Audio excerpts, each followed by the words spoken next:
The Lord of Gokul is the transcendental Supreme Godhead, the Self of eternal ecstasies. He is superior to all superiors and is busily engaged in enjoyments of the transcendental realm and has no association with his mundane potency. Krishna never consorts with his illusory energy.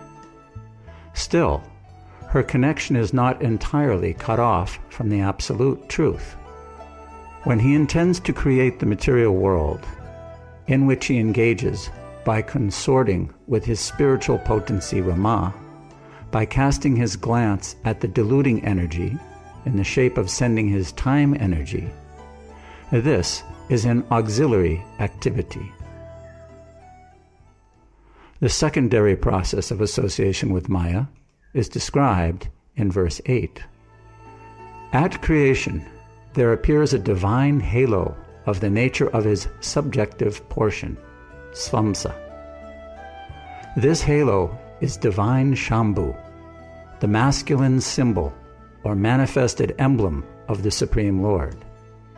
This halo is the dim twilight reflection of the supreme eternal effulgence. This masculine symbol is the subjective portion of divinity who functions as progenitor of the mundane world. The conceiving potency, in regard to mundane creation, makes her appearance as Maya, the limited, non-absolute potency, the symbol of mundane feminine productivity. The intercourse of these two brings forth the faculty of perverted cognition, the reflection of the seed of the procreative desire of the Supreme Lord. Srila Bhaktisiddhanta Saraswati's purport.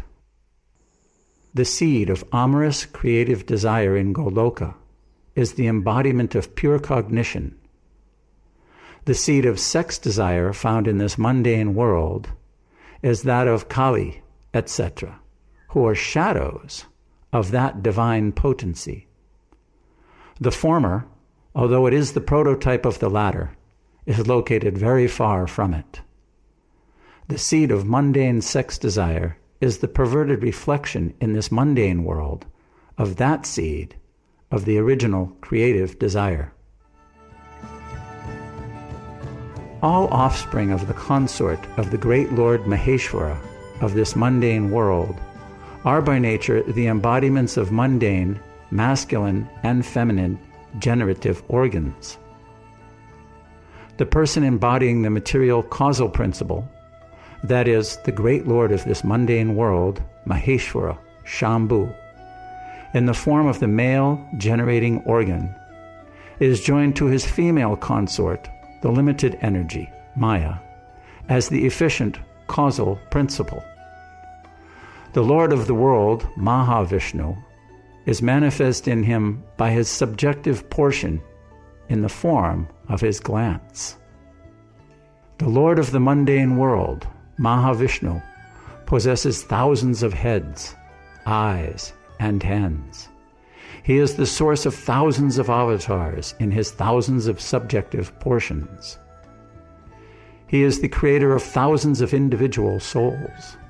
The same Mahavishnu is spoken of by the name Narayan in this mundane world. From that eternal person has sprung the vast expanse of water known as the spiritual causal ocean.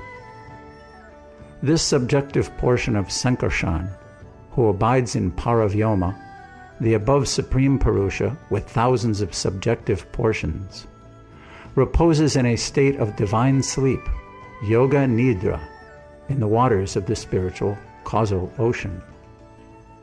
The spiritual seeds of Sankarshan, existing in the pores of Mahavishnu, are born of so many golden sperms. These sperms are covered with 5 great elements. The same Mahavishnu entered into each universe as his own subjective portions. The divine portions that entered into each universe are possessed of his majestic extension. In other words, they are the eternal, universal soul, Mahavishnu, possessing thousands and thousands of heads. Srila Bhaktisiddhanta Saraswati's purport. Mahavishnu, lying in the spiritual causal ocean, is the subjective portion of Mahasankarshan. He entered, as his own subjective portions, into each universe. These individual portions all represent the second divine Purusha, lying in the ocean of conception, and is identical with Mahavishnu in every respect. He is also spoken of as the divine guide from within of all souls.